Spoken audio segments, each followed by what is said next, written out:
তিনটা প্রশ্ন সবসময় মনে রাখবেন। যেই কাজ করলে আল্লাহ খুশি হবেন, যেই কাজ করলে আপনার স্বাস্থ্য ভালো থাকবে, যেই কাজ অন্য কারো ক্ষতির কারণ হবে না, এই কাজ ছাড়া সব কাজই গুনার কাজ। আসসালামু আলাইকুম, সবাই কেমন আছেন? আলহামদুলিল্লাহ, আল্লাহর দরবারে আমরা লাখো কোটি শুকরিয়া আদায় করি। তিনি আমাদেরকে সৃষ্টি করেছেন এবং এই পৃথিবীতে তিনি আমাদেরকে প্রেরণ করেছেন। পৃথিবীকে সুন্দর করে তিনি আমাদের জন্য উপযুক্ত করে সৃষ্টি করে এবং আমাদের খাদ্য কী ধরনের বাতাস আমাদের জন্য উপযুক্ত, পানি, সব কিছু সুন্দর করে তিনি সৃষ্টি করে তবেই তিনি আমাদেরকে পৃথিবীতে পাঠিয়ে আবার নিয়মকানুন দিয়েছেন যে আমরা যে নিয়মকানুনগুলো আমরা ফলো করব এবং যেভাবে ফলো করে আমরা এই পৃথিবীতে ভালো থাকবে, যাবতীয় সব কিছু তিনি বিধান দিয়ে তবেই আমাদেরকে তিনি পৃথিবীতে পাঠিয়েছেন। তো আমরা যদি ব্যতিক্রম চলাফেরা করি, অর্থাৎ নিয়ম লঙ্ঘন করি, তাহলে আমরা ভালো থাকব না। তো এখন যে রোগগুলোতে মানুষ আক্রান্ত হচ্ছে, যেগুলোর চিকিৎসা আপনারা ওষুধ দিয়ে করার চেষ্টা করছেন, তো এরকম যেমন ডায়াবেটিস। তো এখানে কারো ডায়াবেটিস আছে? কার কার আছে? ঠিক আছে। তো যারা অনলাইনে দেখছেন আপনারা হয়তো জানেন যে আমাদের এটা লাইভ সম্প্রচার হয়, অর্থাৎ এখানে এসে আপনি যে দেখছেন এই প্রোগ্রামটি আবার বাসায় বসেও দেখা যাবে। তা আমাদের ফেসবুক এবং ইউটিউবে সরাসরি এই লাইভটি সম্প্রচার হচ্ছে। তো এটা আপনারা ফেসবুক থেকে বা ইউটিউব থেকে সরাসরি লাইভ দেখতে পারবেন যে যার অবস্থানে আছেন। যেমন এই মুহূর্তে সারা পৃথিবীর বিভিন্ন জায়গা থেকে যারা দেখছেন কমেন্ট করে জানাবেন কে কোথা থেকে দেখছেন, এবং যারা নিয়মিত দর্শক তারা সবাই কমেন্ট করবেন এবং শেয়ার করবেন, এবং আপনাদের সাউন্ড শুনতে অসুবিধা হচ্ছে কিনা বা ভিডিও দেখতে সমস্যা হচ্ছে কিনা এগুলো কমেন্ট করে জানাবেন। আমরা যথাসাধ্য আমাদের এই আলোচনাটা চেষ্টা করব যেন আপনাদের কোনো একটা কাজে লাগে, অর্থাৎ উপকারে লাগে। আপনারাও আমাদেরকে কমেন্ট করে শেয়ার করে সবাইকে, ফ্রেন্ডদেরকে ইনভাইট করে তাদেরকে ট্যাগ করে সাহায্য করবেন যেন এটা সবার মাঝে ছড়ায়। তিনটা প্রশ্ন সবসময় মনে রাখবেন। যদি এই কথাটা সেশনের শেষে বলে, আজকে আগেই বলছি, সেটা হলো যেই কাজ করলে আল্লাহ খুশি হবেন, যেই কাজ করলে আপনার স্বাস্থ্য ভালো থাকবে, যেই কাজ অন্য কারো ক্ষতির কারণ হবে না, এই কাজ ছাড়া সব কাজই গুনার কাজ। বুঝেন নাই কথা?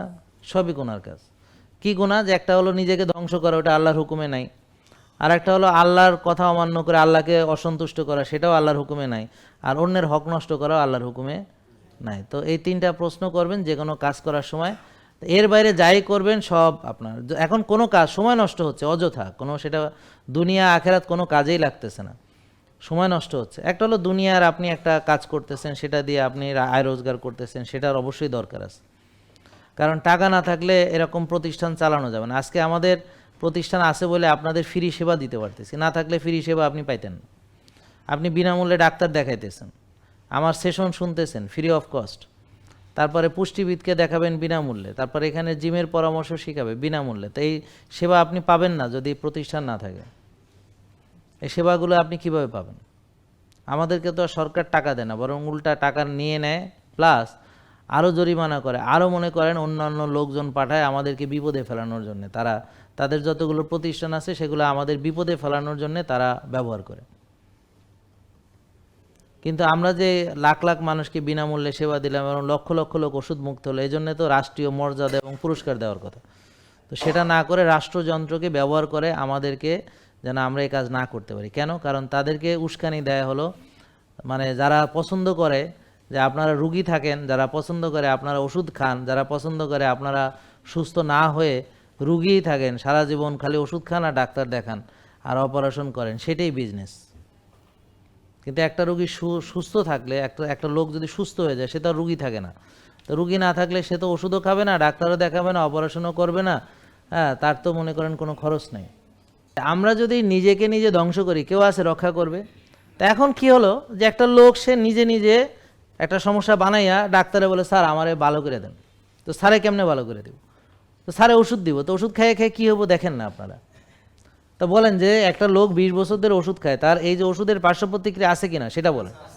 তাহলে সব বাদ দেন, খালি ওষুধের পার্শ্ব প্রতিক্রিয়া যদি 20 বছর হয় তাহলে সেটার কি অবস্থা হবে এটা বলেন, এটা বোঝেন কিনা? তাহলে একটা লোক 20 বছর ওষুধ খায় আর একটা লোক কোনো ওষুধ খায় না, তাহলে কে ভালো থাকবে বলেন তো? তো এটা বোঝার জন্য একটা কমন সেন্স তো কি আশ্চর্য, এখন আমি তো অবাক, কিরে কমন সেন্সও নাই কেন মানুষের? মানে কমন সেন্স নাই কেন যে সে যে খাচ্ছে পরিণতি কি হবে এটা বুঝতে কি লাগবে? আমি হলে কি করব, দেখবো যে যারা, ভাইয়া মোবাইল রেখে দেন ওইটা, হ্যাঁ ভিডিও লাইভ চলতেছে, আমি কি করব শোনেন, যে যারা এই নিয়ম ফলো করে ওষুধ খায়, ঠিক আছে, তো তাদের পরিণতিগুলো দেখব, বুঝেননি কথা, তাদের পরিণতিগুলো আমরা দেখব। আমি কি করছি, আজকে আমার মাথায় ঠাস করে একটা মাথায় বুদ্ধি আসছে মানে হঠাৎ একটা চিন্তা আসছে কি, যে খেয়াল করেন যে বিভিন্ন যারা এই যে এই আইনস্টাইন বলেন বা বড় বড় বিজ্ঞানী বা অনেক বড় বড় যাদেরকে চিনেন, আপনারা কোনোদিন তাদের জীবনের শেষ পরিণতিগুলো দেখেছেন কার কেমন হয়েছে? যেমন হিটলারের কি পরিণতি হয়েছে, আমার কথা এগুলো দেখতে হবে আপনাদের। তারপর ম্যারাডোনার কি পরিণতি হয়েছে, যে একসময় মাঠ কাঁপাইছে তারপর সে নিজেই কাঁপছে। এরকম প্রতিটা সেক্টরে, হ্যাঁ একদম বড় বডি বিল্ডারকে পরে তার পরিণতি কি হয়েছে, যেমন আর্নল্ড শোয়ার্জনেগার হার্ট অ্যাটাক, ওকে, সবাইকে শেষ পর্যন্ত আপনাকে পরখ করতে হবে। তাহলে দেখেন একমাত্র রাসূল সাল্লাল্লাহু আলাইহি ওয়াসাল্লামের জীবন দেখেন শেষ পর্যন্ত ফিনিশিং কি, এবং এখনও আমরা সেটা সিলসিলা বহন করতেছি। তা আপনি বিখ্যাত একজন হলে হবে না, আপনার সিলসিলা থাকতে হবে, আপনার ফিনিশিংটা কেমন হচ্ছে সেটাও থাকতে হবে, বুঝেননি কথা? এরকম অনেক বড় বড় বিজ্ঞানী আছে যাদের ঘটনা দেখবেন খুব বাজে পরিণতি হয়েছে তাদের জীবন, মানে অনেক বিখ্যাত লোক তাদের বাজে পরিণতি হয়েছে, খুব খারাপ। যেমন নমরুদের পরিণতি কী হয়েছে জানেন তো, ফিরআউনের পরিণতি কী হয়েছে জানেন তো। তাহলে বিখ্যাত হলে হবে না, তার পরিণতি কি সেটা দেখতে হবে। আজকে ধরেন বিশ্ব সুন্দরী হয়েছে, আর পরিণতি কী হবে বুঝেন নাই? সিনেমা দাপানো নায়িকা, এখন অনেক নায়িকার পরিণতি কি দেখেন না? তা খালি একটা জিনিস করলে হবে না, এখন আজকালকার মেয়েরা ভাবতেছে আমি মডেল হব, আমি বিশ্ব সেরা হব, বিশ্ব সুন্দরী হব। বাবারে তুমি হয়তো জানো না, কিন্তু আমি এরকম মডেলের কথা জানি যে মানে আমার কাছে এসে কাঁদছে সে, হ্যাঁ মানে তার এখন 2টো ব্রেস্টই কেটে ফেলে দিতে হয়েছে। তারপর তার ইমপ্ল্যান্ট করেছিল, মানে অনেক কিছু করেছিল অপারেশন, এখন তার সাইড এফেক্ট শুরু হয়েছে, এখন সে মানে তার মানে এখন জীবনে আর কিছু নাই, সব শেষ। মানে মানে ইমপ্ল্যান্ট করেছে বেস্ট, আরও অনেক কিছু করেছে, ওই যে যারা করে, সে ওয়ান অফ দ্য মানে সেরা মানে মডেল হইতে চাইছিল, নাওমি ক্যাম্বেলের মতো হইতে চাইছিল, বুঝছেন? তা এখন মানে এখন এদের পরিণতিগুলো তো আপনি জানেন না, এদের তো উজ্জ্বল দিকগুলো দেখেন, এদের শেষগুলো কি হয় জানতে হবে না? প্রতিটা জিনিসের শেষ পর্যন্ত জানতে হবে, বুঝছেন? তা আজকে আমরা যারা দেখছি তারকা, এই তারকা সব পড়ে যাবে, বুঝতে পারছেন? সব পড়ে যাবে, সব ঝরঝর করে পড়বে না? তাহলে আমাকে দেখতে হবে শেষ পরিণতি কার কি হয়েছে, কার ক্যান্সারে মরেছে, কে কি করে, এগুলো দেখতে হবে নাকি? এখন যখন তারকা উজ্জ্বল তখন সবার আমিও তারকা হতে চাই, কিন্তু তারকা শেষ পরিণতি কি? এখন ডায়াবেটিস হয়েছে আমি ওষুধ খাবো, শেষ পরিণতি কি হবে? প্রেশার হয়েছে ওষুধ খাবো, শেষ পরিণতি কি হবে বলেন? এটা ভাবতে হবে কিনা? তো তাইলে এটা ভাবার সহজ। আপনি দেখবেন যারা 25, 30, 40 বছর ধরে যারা এইভাবে চলতেছে তাদের পরিণতিগুলো দেখলেই হয়ে যাবে। অথবা বারডেমে যাবেন, যাইয়া যেসব রোগী দীর্ঘ 20-25 বছর চিকিৎসা করেছে, কিডনি নষ্ট, সেই কিডনি বিভাগে যাইয়া যত কিডনি নষ্ট রোগী আছে সব একসাথে দেখবেন, মন ভরে, চোখ ভরে, দিল খুলা, যে হ্যাঁ আমারও এই পরিণতি হবে। তোদেরকে জিজ্ঞেস করেন কত বছর ডায়াবেটিস হওয়ার পরে আজকে আপনার এই পরিণতি হয়েছে, তো বলবে বই কতগুলো আছে এরকম, বলে হ্যাঁ এতগুলা। কত বছর ডাক্তার দেখাচ্ছেন? এত বছর, বই এতগুলা, ঠিক আছে। এখন কি হয়েছে? এখন কিডনি শেষ, চোখ শেষ, তারপর চোখের ডিপার্টমেন্টে যাবেন, চোখ শেষ। তো কতজনের চোখ শেষ হয়েছে? মানে আপনাদেরকে আর কি কি উদাহরণ দিতে হবে? তো প্রতিটা যাদের হার্ট অ্যাটাক হয়েছে জিজ্ঞেস করেন যে তারা ওষুধ খেয়েছে কিনা, চিকিৎসা করেছে কিনা, ডাক্তার দেখিয়েছে কিনা, তারপর লিপিড প্রোফাইল করাইছে কিনা, চর্বি কমানোর ওষুধ খাইছে কিনা, এবং সব করতে করতে খাইতে খাইতেই হার্ট অ্যাটাক নাকি। তারপর রিং পরাইছে, রিংয়ের প্রক্সিমাল ডিস্টাল ব্লক নাকি, বুঝতে পারছেন না? তো তাহলে এখন আপনার যদি ওষুধ পছন্দ করেন, ডাক্তার ওষুধ এটা বেছে নেন, তাহলে এটার পরিণতিগুলো দেখেন। আগে আমারটা ফলো করার কোনো দরকার নেই, আগে দেখেন যে আপনি যে লাইনে আছেন সেটার পরিণতি কি। একটু পরে জিজ্ঞেস করেন স্যার আমি কি এটা মানবো কিনা, আমি বললাম ঠিক আছে মানার দরকার নেই, কিন্তু আপনি যা করতেছেন তার পরিণতি কি সেটা বলেন আগে। আপনি যে ওষুধ খাচ্ছেন সেটার পরিণতি বলেন, আপনি যেটা করতেছেন সেটার পরিণতি বলেন। মানে আজকের এই অবস্থায় যে এসেছেন করতে করতে এরপরে কোন অবস্থায় যাবেন বোঝার চেষ্টা করেন। মানে অলরেডি বর্তমান পরিণতি এই, আরও যত দিন যাবে বয়স বাড়বে তা পরিণতি কী হবে বুঝতে পারছেন না এখনও, নাকি এখনও কল্পনা করতে পারছেন? তাহলে এটা বাদ দেন, এটা করার দরকার নেই, কিন্তু যা করতেছেন তা সেটার পরিণতিগুলো দেখেন, চিন্তা করেন। এগুলো কাদেরকে বুঝাবেন? যারা এখন ভালো আছে সুস্থ আছে তারা তো কোনো কথাই শুনতে রাজি না। আমি তো এইসব মানবো কেন, আমি তো ভালো। এই ভালো থাকবা না বাবারা, একসময় আমরাও ছিলাম। বয়স যত বাড়বে তোমারে তত ধরবে,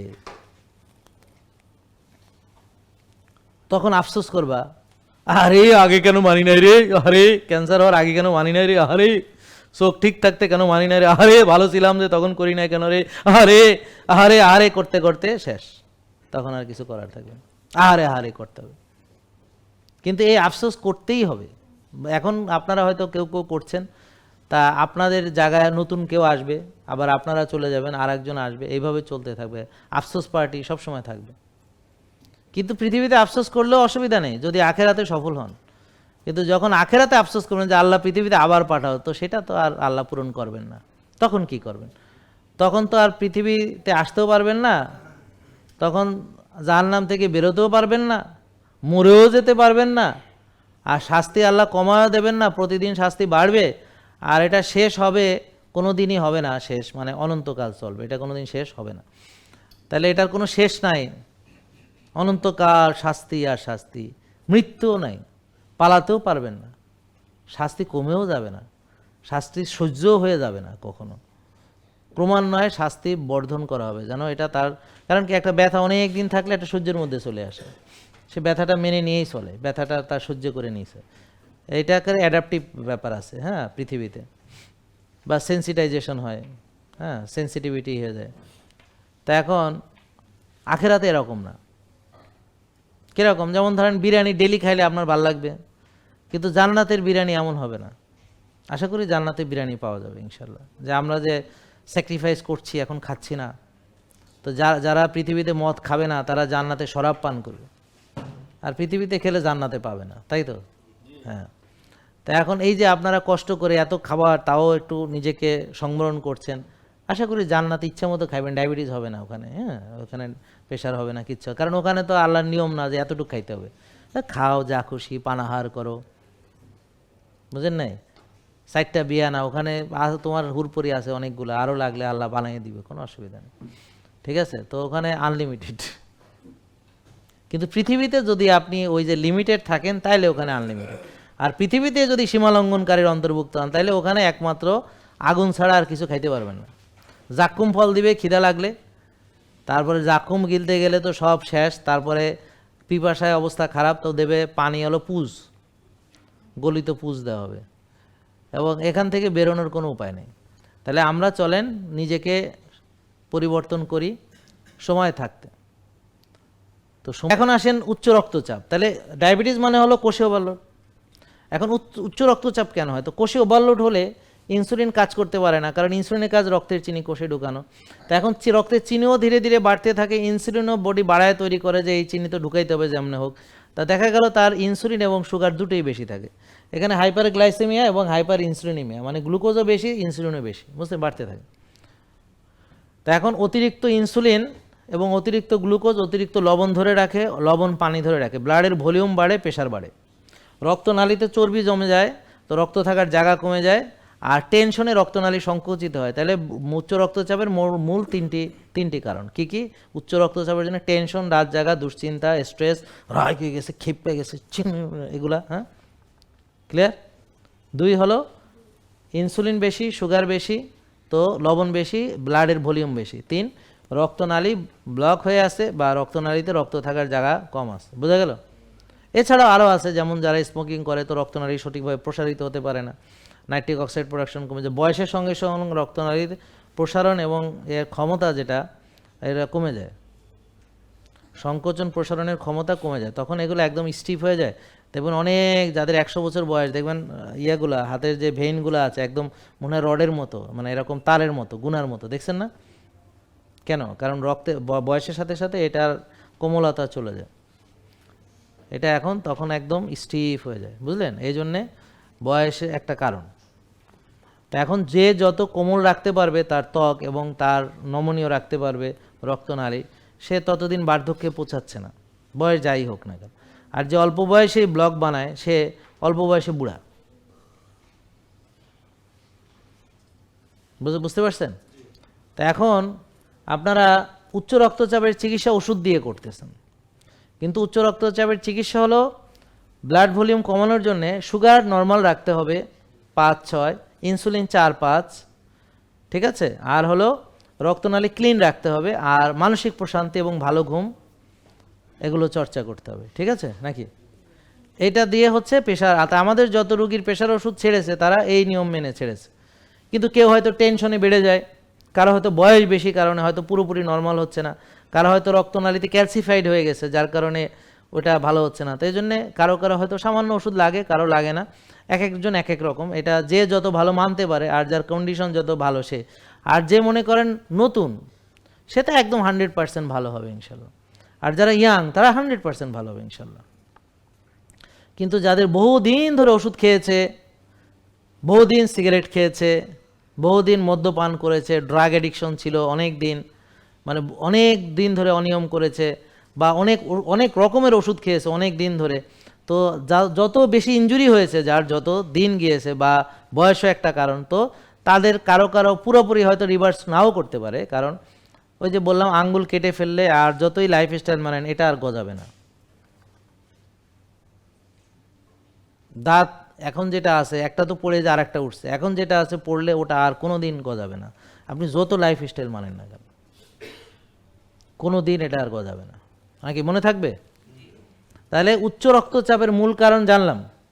তাহলে এটার চিকিৎসা কি? কোষ খালি করা, রক্তনালী ক্লিন করা, ইনসুলিন কমানো, সুগার কমানো। তো এখন ইনসুলিন সুগার কমাইলে এখন উচ্চ রক্তচাপের রুগী কেমনে ভাত খাবে? তো ভাত খেলে সুগার বাড়ে, ইনসুলিন বাড়ে, রুটি খেলে সুগার বাড়ে, ইনসুলিন বাড়ে। তো এখন কোনো ডাক্তার আপনাকে বলেছে কোনো দিন যে উচ্চ রক্তচাপের রুগী ভাত খাওয়া যাবে না? বলে কি কুসুম খাওয়া যাবে না, বলে কি ঘি খাওয়া যাবে না। তা এখন কুসুম ঘি তো আপনি খান নাই, তা আপনার উচ্চ রক্তচাপ কি কমেছে? ওষুধ কি ছাড়তে পেরেছেন? ওষুধ থেকে বের হয়ে আসতে পেরেছেন? নাকি ওষুধ ছেড়ে দিলেই প্রেশার বেড়ে যায়? কোনটা? তাইলে যদি আপনি মূল কারণ ঠিক না করেন, ওষুধ খেয়ে প্রেশার কমান, কিন্তু ওষুধই খাইতে হবে, ওষুধ থেকে বেরোনো তো যাবেই না, বরং যত দিন যাবে ওষুধের পরিমাণ বাড়বে, তারপর অনেক ওষুধ খেতে হবে। কিন্তু অনেক ওষুধ খেয়েও কোনো কি লাভ হবে না, কারণ ক্ষতি হবেই, ক্ষতির হাত থেকে বাঁচা যাবে না, কারণ মূল কারণ তো দূর করেননি। তাহলে ডায়াবেটিসের মূল কারণ কোষে ওভারলোড, কোষ খালি করেন নাই। প্রেশারের যে মূল কারণ সেটা দূর করেন নাই। ফ্যাটি লিভারের মূল কারণ হচ্ছে লিভারে চর্বি জমে গেছে, তো লিভার খালি করতে হবে, আপনি সেটাও করেন না, আপনি শুধু ওষুধ খাইছেন। তো এভাবে হবে না। তাহলে এই মূল কারণ কিভাবে দূর হবে? ওই নিয়ম মেনে। নিয়মগুলো কি কি? রোজা রাখা, হালাল তৈব খাওয়া, 1 ভাগ খাওয়া, প্রসেসড আল্ট্রা প্রসেস ফুড না খাওয়া, সাময়িকভাবে চিনি জাতীয় খাবার বন্ধ রাখা। এর বিপরীতে মাছ, মাংস, ডিম, শাক সবজি, তেল, ঘি, ভালো ভালো অর্গানিকগুলা অল্প অল্প পরিমাণে খাওয়া, ওই যে 1 ভাগ বলে গেলে চল। তারপর হচ্ছে রোজা রাখা, ব্যায়াম করা, কায়িক শ্রম করা, মানসিক প্রশান্তির চর্চা করা, 8টা শ্বাসের ব্যায়াম আছে করা, খালি পায়ে ঘাসে হাঁটা, গ্রাউন্ডিং আর্থিং করা, কফি এনামা করা, ডিটক্সিফাই করা, পেটের ব্যায়াম করা, হ্যাঁ এমনি অন্যান্য ব্যায়াম করা, শরীরের ইসের জন্যে, শক্তির জন্য একরকম আছে, ব্যালেন্সের জন্য একরকম আছে, আরও অনেক ধরনের আছে। আর হলো ভালো ঘুমাতে হবে, অবশ্যই আর্লি ঘুমাতে হবে, ভোরে উঠতে হবে, এবং পুরুষরা মসজিদে গিয়ে 5 ওয়াক্ত নামাজ পড়তে হবে, নাহলে সার্কাডিয়ান রিদম সেট হয়ে যাবে। কি আমি এখন জোহরের নামাজ কোথায় পড়বো, আমি এখন আসরের নামাজ কোথায় পড়বো? যেমন আজকে আমার দাওয়াত আছে, আমি বললাম কি আমি তো নামাজ পড়ে যাইতে হবে, কারণ আর নাহলে পথে কোথায় নামাজ চলে যাবে। তা আমি জামাতে নামাজ পড়ি বহুদিন হয়েছে আলহামদুলিল্লাহ, যে এক ওয়াক্ত মিস হবে না। তা আমরা চেষ্টা করি, মিস হলে হতে পারে, কিন্তু আমাদের চেষ্টা আছে মিস না করার জন্য। তা এখন এই জন্যে কোথাও গেলে কোন মসজিদে নামাজ পড়বো, কোন ওয়াক্ত কোথায় হবে, এটার হিসাব মাথায় রাখতে হবে, চেষ্টা করতে হবে আর কি। আর সফরে তো কিছু মানে আমাদের মাফ আছে, কিন্তু তবুও আমরা চেষ্টা করব। তো এইভাবে নামাজ কেন্দ্রিক চিন্তা করলে আপনার সার্কাডিয়ান রিদম ঠিক হয়ে যায়। আমাদের ওখানে অনেক ওষুধ কোম্পানির লোক ছিল, ওদের বলতো স্যার আমরা তো ওই যে সারাদিন এদিক ওদিক ঘুরি ব্যাগ ট্যাগ নিয়ে চেম্বারে চুম্বারে, তা আমরা তো জামাতে নামাজ পড়া মুশকিল হয়ে যায়, আমরা কীভাবে পড়বো? আমার কাছে পরামর্শ দিল। আমি বললাম যে শোনো, তুমি চিন্তা করবা যে ওই ডাক্তারের ওই এলাকায় আমি আসরের নামাজ পড়ে স্টার্ট করুম কাম, ওখানে মাগরিবের পর ওখানে যাবো, ওই স্যারের চেম্বারে যে এশার নামাজ পড়ুম, পরে এখানে বাসায় আসুম, আর ফজর তো বাসায় পড়বে, আর জোহর কোথায় পড়বে তুমি নামাজ। তো এইভাবে কাজে এখন তো আরও ভালো পারি, এখন তো কাজও সুন্দর হয়েছে, অর্গানাইজড হয়েছে। তা আসলে আমাদের ইচ্ছা নাই বলে আমরা পারি না। আর এখন মরে গেলেই তো সব ফকফকা হয়ে যাবে। এখন আজ শুরু করব, কাল শুরু করব। তা এখন প্রতিটা মুসলমানকে এই সুন্দর ডিসিপ্লিন আল্লাহ দিয়েছেন, এবং এই নামাজ দিয়েছেন, দেওয়ার মাধ্যমে আপনাকে বেঁধে রাখা হয়েছে, যেন আপনি সুন্দর একটা সময়ানুবর্তিতা এবং নিয়মানুবর্তিতা আপনার জীবনের ভিতরে থেকে যায়। যার ফলে একজন প্রকৃত মুমিন মুসলমান সেই সবখানে অর্গানাইজড ওয়েতে কাজ করবে এবং আদর্শিকভাবে এবং নিয়মতান্ত্রিকভাবে কাজ করবে।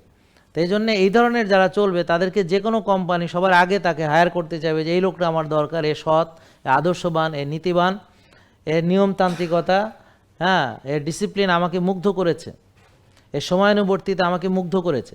আর এখন আপনারা এই ধরনের লোক খুঁজেই পাবেন না। তাহলে কল্যাণকামী লোক বা কল্যাণের পথের লোকের সংখ্যা এখন অনেকটা বিরল, জাদুঘরে রাখার মতো। আর অনিয়ম করা লোকের কোনো অভাব নেই মাশাআল্লাহ। দুনিয়ার খাই দাই সবাই মানে আছে, রাত জাগার ব্যাপারে সবাই আছে হাজির, কেমনে জাগতে হবো শিকান লাগে না, কিন্তু আর্লি ঘুমাইতে হবে কেমনে, ওরে বাবা শিকান লাগে, কেমনে আর টিপস লাগে, আর আর্লি ঘুমানোর জন্য টিপস লাগে, শিকান লাগে। খাওয়ার ক্ষেত্রে টিপস লাগে না, দুনিয়া সব খাইছে, কীভাবে রোজা রাখবে টিপস লাগে, ওজন কমানোর টিপস লাগে, খাইতে টিপস লাগে না, রুগী হইতে টিপস লাগে না, রোগ ভালো হওয়ার জন্য টিপস লাগে, মেলা টিপস, হ্যাক্স। কেন? পৃথিবীর সিস্টেমটা এরকম। আল্লাহ পৃথিবীকে এমনভাবে বানাইছেন যে এখানে সব দূষিত হয়ে যাবে, এখানে ভালো জিনিস কলুষিত হয়ে যাবে, এখানে ভেজাল প্রবেশ করে। দেখেন আপনি কোরআন আল্লাহ যদি সংরক্ষণ না করতেন, কোরআনে ভেজাল হইতো। বুঝেন না কথা? বলে এই কথা আপনি কেমনে বলেন? কেমনে বললাম মানে তাওরাত, ইনজিল, জবুর যা আছে পূর্ববর্তী সব কিতাব ঘাটেন না আপনি, কোনটা অরিজিনাল পাবেন? অরিজিনাল আছে এখন? কেন নাই? পৃথিবীর নিয়মই এটা। তারপর ধরেন কিয়ামত হবে কখন? যখন একটা মুমিনও, এটা শিওর। তাইলে যখন ইমাম মাহাদি আসবেন, মানে কে, কোন নবী?